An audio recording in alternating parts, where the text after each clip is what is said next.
जय हिंद दोस्तों, बहुत बहुत स्वागत है आप सभी का हमारे यूट्यूब चैनल में। और दोस्तों बिना समय गंवाए डायरेक्टली पॉइंट पे आता हूँ। बताना चाहता हूँ कि ये वीडियो आपके लिए सबसे ज़्यादा इंपॉर्टेंट होने वाला है, सबसे बेहतरीन होने वाला है, क्योंकि इस वीडियो में आप सीखोगे कि कैसे एक तरीके से सेंटेंस, एक तरीके से अंग्रेजी के आप हज़ारों सेंटेंस बना लो। दोस्तों हज़ारों की बात कर रहा हूँ, बहुत आसान तरीका है। ये तरीका आपको कहीं नहीं मिलने वाला, और दोस्तों किताब में तो कहीं से नहीं मिलेगा। आज हम पढ़ने वाले हैं अपने वीडियो में इंट्रोडक्टरी एडवर्ब देयर, ठीक है। इंट्रोडक्टरी एडवर्ब और देयर, ये देयर है, ठीक है। ये बहुत कीमती है और मैं बता दूं, साफ साफ कह रहा हूँ, आपको किताबों में बहुत मुश्किल से मिलेगा। 80% किताबों में नहीं मिलेगा, और मिला तो आप उससे कंफ्यूज हो जाएंगे। बहुत सारी कन्फ्यूजन, और किताबों से तो अंग्रेजी आप सीख नहीं पाते। कई बार ऐसा हुआ है, बहुत सारी किताबें हैं, आप किताबों से अंग्रेजी नहीं सीख पाते हैं, ठीक है। बहुत सारे लोग हैं जिन्हें किताबें खरीदी, लेकिन आज वो अंग्रेजी नहीं बोल पा रहे हैं, या फिर वो उतनी अंग्रेजी सीख रहे हैं जितना उसमें लिखा हुआ है, उसके आगे वो नहीं सीख पा रहे हैं, ठीक है। यहाँ पे आप क्या देख रहे हो, इसे हम समझेंगे। और दोस्तों सबसे खास बात, जो भी हमने लिखा हुआ है, पहले उस टाइटल को तो समझ लें, क्या होता है इसका मतलब। यदि टाइटल ही नहीं समझा और अंदर हम समझ रहे हैं तो क्या मतलब। हमने जितने वीडियो बनाए हैं, सबसे पहले हमें टाइटल समझाया है कि इसका नाम अगर ऐसा रखा गया तो क्यों रखा गया है, ठीक है। कारण क्या है कि इसका नाम ये रखा हुआ है, क्योंकि हमने कहा है जिसका जैसा काम होगा उसका वैसा नाम होगा, ठीक है। तो इसका कारण हम देखेंगे। चलिए दोस्तों, सबसे पहले देखते हैं कि ये तो एक एडवर्ब है, ये तो आप जानते हो, ये एडवर्ब होते हैं। एडवर्ब मतलब क्रिया विशेषण। इस पे हम एक अलग वीडियो बनाएंगे ताकि आप क्रिया विशेषण एडवर्ब्स को समझ सको, ठीक है। अभी हम शॉर्ट में देखते हैं कि एडवर्ब है, और इसके ऐसे बहुत सारे एडवर्ब्स भी होते हैं, जैसे कि here, there, everywhere, somewhere, nowhere, और भी सारे एडवर्ब्स होते हैं। तो सबसे पहले तो आप समझ रहे हैं कि ये एडवर्ब है, ठीक है, एडवर्ब है। अब इसको इंट्रोडक्टरी क्यों कहा जाता है, तो इंट्रोडक्टरी इसलिए कहा जाता है, इसको समझने के लिए आपको एक छोटा सा उदाहरण समझना होगा। यहाँ पे जैसे हमने कहा, यहाँ पे हमने हिंदी में एक सेंटेंस लिखा हुआ है, ठीक है। एक लड़का है। दोस्तों थोड़ा सा इसमें हमें पॉइंट को घुमाना होगा, और आपको बीच में ले आके बाद में हम बताएंगे क्यों इसको इंट्रोडक्टरी क्यों कहा जाता है। अभी हम देखते हैं दोस्तों, ये जो सेंटेंस लिखा हुआ है, क्या आप इस सेंटेंस को हिंदी से ट्रांसलेट कर सकते हैं? क्या आप इसे हिंदी से अंग्रेजी में लिख सकते हैं? दोस्तों मैं बता दूं, मैंने हमेशा हर वीडियो में कहा है कि आप हिंदी से वर्ड टू वर्ड ट्रांसलेट कभी ना करें। अगर आपने किया है दोस्तों, यकीन करें आप बहुत फंसने वाले हैं, बहुत फंसेंगे। अगर आपने बहुत ट्रांसलेशन सीखा हुआ तो हिंदी से वर्ड टू वर्ड ट्रांसलेट अगर कर रहे हैं आप, तो अच्छे खासे फंसने वाले हैं आप, ठीक है। आप 50% जगहों पे कंफ्यूज रहेंगे। इसीलिए कहा गया आप पहले अंग्रेजी सीख लें, फिर उसकी हिंदी निकालें। हमने अपनी वीडियो में कभी नहीं सिखाया ता है ती है, रहा रही, कभी नहीं सिखाया दोस्तों। आप किसी वीडियो उठा के देख लीजिए, कहीं नहीं मिलेगा। पुराना तरीका है ये, आप पुराने तरीके से सीख रहे हैं, रहा रही, ठीक है। ये पुराना तरीका है, हम साबित करेंगे हर बार रहा रही नहीं आता है, ठीक है। इसीलिए यहाँ पे हमने उदाहरण के लिए हिंदी लिखी हुई है, लेकिन हम पहले अंग्रेजी सिखाएंगे आपको, ठीक है। यहाँ उदाहरण के लिए बताया कि आप हिंदी से ट्रांसलेट नहीं कर पाएंगे, कैसे करके देख लें। अगर आप कोशिश भी करेंगे तो यहाँ गलत हो जाएंगे आप, क्योंकि आप लिखेंगे अ बॉय और इसके लिए इज लगा देंगे, आप ऐसा करेंगे, ठीक है। A boy is. दोस्तों मैं बता दूं, हिंदी सेंटेंस बोल सकती है ऐसा, हिंदी यहाँ पे बोल लेगी। अब एक लड़का है, लेकिन अंग्रेजी नहीं बोल पाएगी, अंग्रेजी अधूरी हो जाती है। क्यों? क्योंकि अंग्रेजी का सेंटेंस कंप्लीट करने के लिए यहाँ पे क्या होना चाहिए, सब्जेक्ट होना चाहिए, ठीक है, वर्ब होना चाहिए, वर्ब है। लेकिन उसके बाद एमिजार के सेंटेंस में एक और चीज़ आती है, कॉम्प्लीमेंट। दोस्तों कॉम्प्लीमेंट आता है, ठीक है।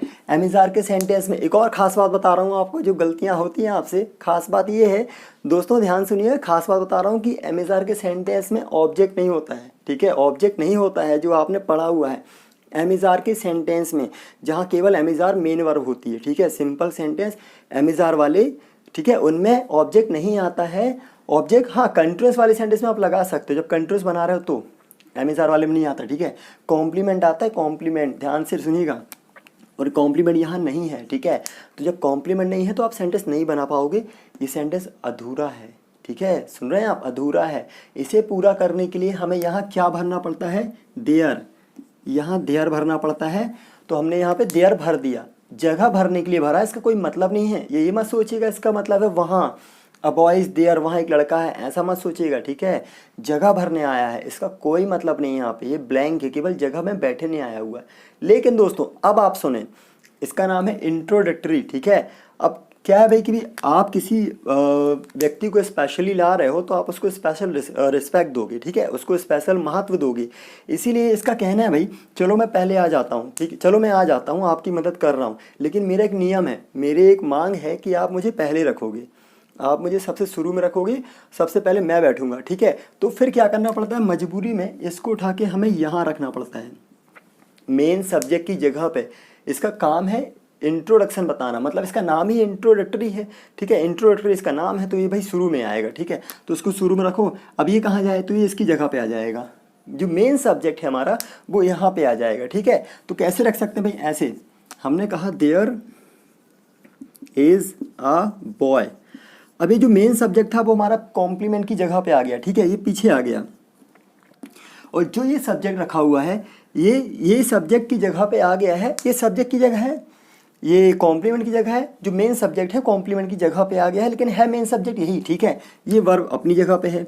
हाँ, अब ये कॉम्प्लीमेंट जो है एक्चुअली ये जो कॉम्प्लीमेंट की जगह से उठ के सब्जेक्ट की जगह पे आ गया, ठीक है। इसको बोलते हैं, सब्जेक्ट नहीं है लेकिन बोलना पड़ेगा टेम्परेरी सब्जेक्ट, ठीक है। इसको टेम्परेरी सब्जेक्ट बोलना पड़ेगा दोस्तों, ध्यान सुनिएगा, टेम्परेरी सब्जेक्ट, ठीक है। टेम्परेरी सब्जेक्ट है, मतलब समय के लिए आया हुआ है, हो सकता है समय आने पे हट भी जाए, ठीक है। इसका कोई खास महत्व नहीं है, ठीक है। टेम्परेरी सब्जेक्ट बोलते हैं इसको। तो इसका कोई मतलब नहीं है, केवल जगह भर निकला है। मेन सब्जेक्ट ये है, अगर क्रिया में बदलाव करना हुआ तो ये नहीं बदल सकता है, ये बदलेंगी, ठीक है। तो इनके कारण से क्रिया में बदलाव होगा, ठीक है। तो ये मेन सब्जेक्ट। अब यहाँ जादू देखिए दोस्तों, जादू बताने वाला हूँ बहुत सुंदर सा, कि अब आपको बहुत सारे सेंटेंस बनाने हैं। हमने कहा था ना 1 मिनट में 5 मिनट में आप सैकड़ों हजारों सेंटेंस बना लेंगे। कैसे, देखिए हिंदी देखिएगा दोस्तों, हमने पहले अंग्रेजी लिखी फिर हिंदी निकालेंगे। एक राजा एक लड़का है, एक लड़का है, ऐसे आप निकाल लेंगे।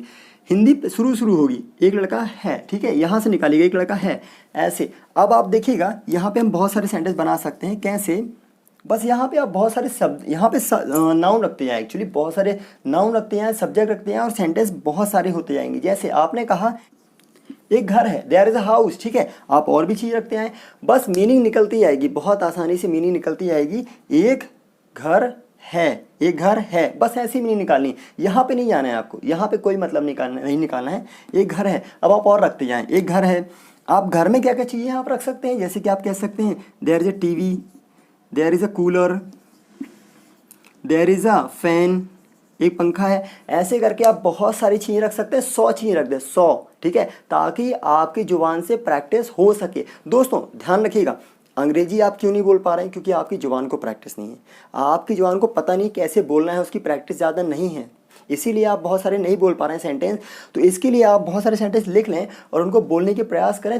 3-4 दिन में आपकी जुबान से अंग्रेजी निकलना चालू हो जाएगी। 3-4 दिन में दोस्तों, ये परफेक्ट नियम है कि 3-4 दिन में आप बोलना शुरू कर दोगे। इन्हीं को बार बार बोलें, आपको ज़िंदगी भर नहीं बोलना है, लेकिन कुछ दिन तो प्रैक्टिस करनी पड़ेगी, और उसके बाद आप खुद महसूस करेंगे चेंज, ठीक है दोस्तों। चलिए अब और थोड़ा सा आगे देखते हैं।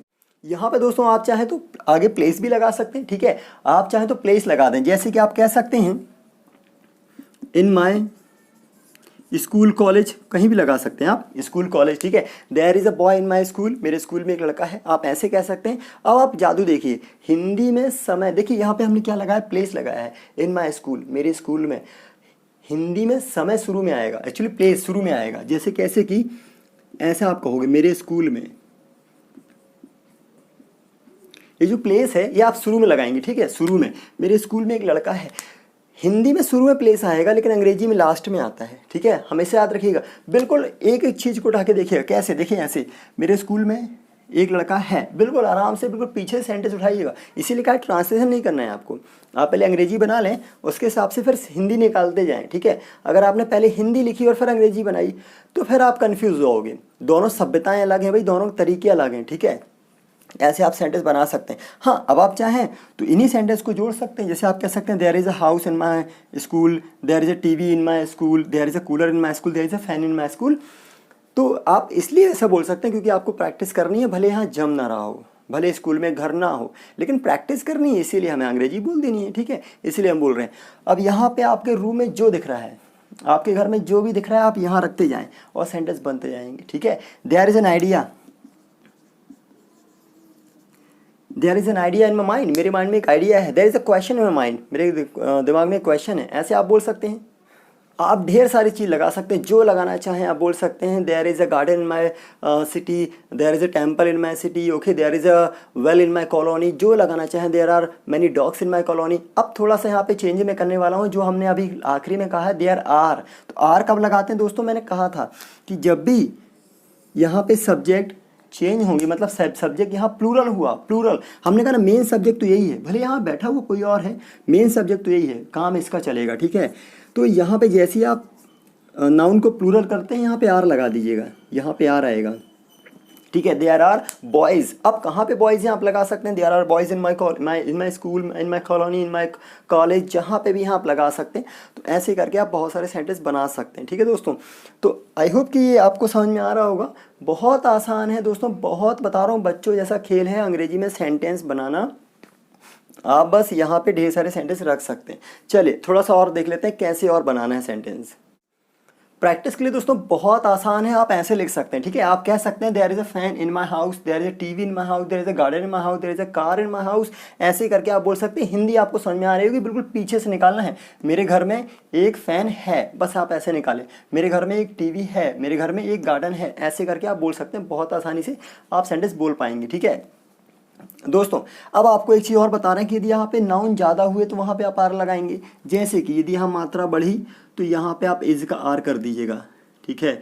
और प्रैक्टिस के लिए आप यही करें, ठीक है। पहले इसको कई बार बोल लें और आपको जो लगाना हो वो लगा दें। फिर यहाँ पे आप हाउस चेंज करके कॉलोनी लगा दें। तो कॉलोनी में जो जो चीज़ें हैं वो रख दें यहाँ पे, और फिर उसको बोलते रहें। फिर उसकी मात्रा बढ़ा दें, आर लगा दें, और फिर आप उसको बोल सकते हैं। ऐसे करके आप ढेर सेंटेंस बना सकते हैं, बोल सकते हैं दोस्तों। अंग्रेजी बोलने के लिए आपको एक ही प्रकार के सेंटेंस को कई बार बोलना है और कई दिन तक बोलना है। और अगर आप ऐसा करते हैं तो दोस्तों 100% गारंटी देता हूँ मैं कि आपकी ज़ुबान पे अंग्रेजी बैठ जाएगी और आप बोलना शुरू कर देंगे। और कुछ दिनों बाद आपको बहुत अच्छा लगेगा कि आपकी फ्लुएंसी आ गई है। दोस्तों ऐसा कोई तरीका नहीं है कि आप थोड़ा बहुत 1 मिनट प्रैक्टिस करें और वीडियो देखें और अंग्रेजी बोलना शुरू कर देंगे, ऐसा नहीं है दोस्तों। अभी आपने अंग्रेजी पढ़ी है, सीखी नहीं है। सीखने के लिए थोड़ा समय जरूर दीजिएगा। ये बात कोई नहीं बताएगा आपको कि क्योंकि वीडियो देख के आप तुरंत नहीं सीख जाएंगे। इसके लिए प्रैक्टिस तो करनी पड़ेगी।